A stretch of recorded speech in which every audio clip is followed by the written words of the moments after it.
الحق سبحانه وتعالى يجي كل الابتلاءات دي، والمهم ان ينجح المؤمن في كل ابتلاء. ليه؟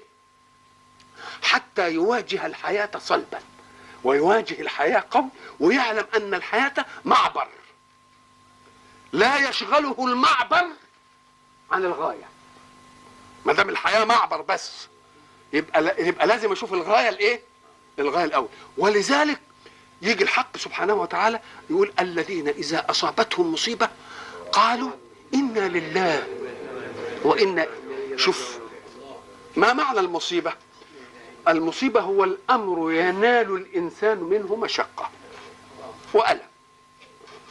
نقول من اصابه، من اصاب الهدف، يعني حاجة شكته كده. المصيبة احنا قلنا المؤمن بيستقبلها استقبالين. الاستقبال الاول انها مؤلمة له، كونها مؤلمة له على قدر إيلامها يكون ثوابها، على قدر إيلامها. ولذلك لما فرح الكفار بما يصيب المسلمين في بعض المعارك قال الله للمؤمنين به لا تستمعوا إلى هؤلاء الحمقى، إن قالوا لكم في المصائب قولوا لهم لن يصيبنا إلا ما كتب الله لنا. تبقى المصيبة جاية لمين؟ لحسابنا، هناخد عليها جزاء مش علينا. قل لن يصيبنا إلا ما كتب الله إيه؟ كتب الله لنا. إذن المصيبة، احنا قلنا المصيبة أمر يصيب الإنسان إما أن يكون له دخل فيه فما حقيتوش يجزع لأنه هو اللي جابه، وإن كان من غيره نقوم نقول له عدلا أم ظلما. إن كانت عدل تبقى جبرت الذنب، مش كده؟ وإن كانت ظلم يبقى هيقتص ليا. الله، يبقى هاي المصيبة من عملي يبقى ما حقيقتش أزعل لأنني اللي عملته، ازعل على روحك. طيب من غيري عدلا أم ظلما؟ عدلا تبقى جبرت الذنب وخلصنا. طب ظلما هيجي لي انا بقى، يبقى ربنا في عوني انا. يبقى اذا كل المصيبه على المؤمن يبقى خير ولا لا؟ وبعد ذلك يجي يقول طب ايه؟ الذين اذا اصابتهم مصيبه قالوا ايه؟ قيموا انفسهم تقييما حقا.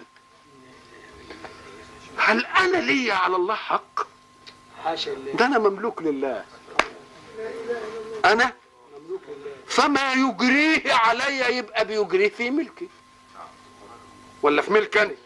في ملكه هو، كل شيء في ايه؟ في ملكه. واللي عايز بقى مش عاجبه دي يتأبى على اي مصيبه ويقول لها لا ما تصيبنيش. ما دام انا لا استطيع ان اتأبى على اي مصيبه او اي حدث يبقى انا مملوك لمين؟ لله. طيب ويريد الحق سبحانه وتعالى بنسبتنا اليه ان يعزنا. ليه؟ قال لك لأن ولله المثل الأعلى. أرأيتم إنسانا يفسد ملكه؟ لا أبدا. يبقى ما دام ملكي يبقى أنا ما أفسدوش، ده ملكي. هل رأيتم إنسانا يفسد ملكه؟